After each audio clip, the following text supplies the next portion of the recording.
Құрметті мектеп ұжымдастары, апайлар, ағайлар, ата-аналар, бүгінгі мынау мектеп бітіріп жатқан іні қарындастарымыздың талабы оң болсын, таңдаған мамандығына жетсін.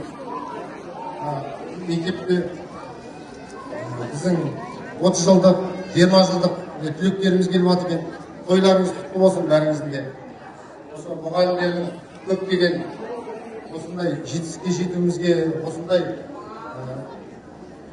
үлкен азаматша болуымызға осы апайларымыздың бірден бір еңбегі зор. Әрқашан ата-аналар апайларымызды, ағайларымызды әрқашан құрметтейміз. Ағай апайларға денсаулық тілейміз әрқашан.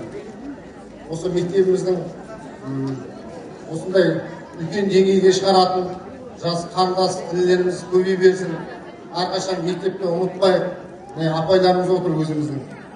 Кішкентай кезімізде осы кісілер бізге сабақ беріп, бізге ақылын айтып, біз үшін осы кісілер қаншама уақытын бөліп, оған жұмыс оңай емес.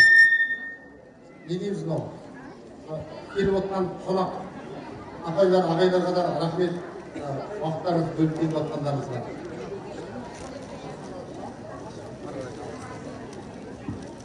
Құрметті ардақты аяулы ұстаздар, бүгін біз бұдан да 30 жыл бұрын Алтынұя мектебінен ұшқан түлектер үшін ерекше толқыған күн.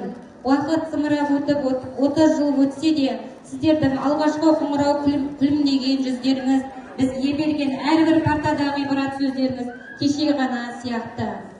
Сіздер бізге тек пәнді ғана үйреткен жоқсыздар. Сіздер бізге өмір сүруді, адам болуды, қиындыққа мойынбауды үйреттіңіздер.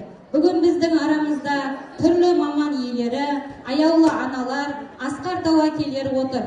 Осы жетістігіміз әрбір кіші сіздердің төккен терлеріңіз деп, шын жүректен шексіз төзімізді жемісі деп білеміз. Қазіргі сол ұстаздарымыз, ардагер ұстаздар, сіздердің алдарыңызда басымызды иіп, мың алғысымызды айтамыз. Денсаулықтарыңыз мықты, жүздеріңізден күлкі кетпесін, шәкірттеріңіз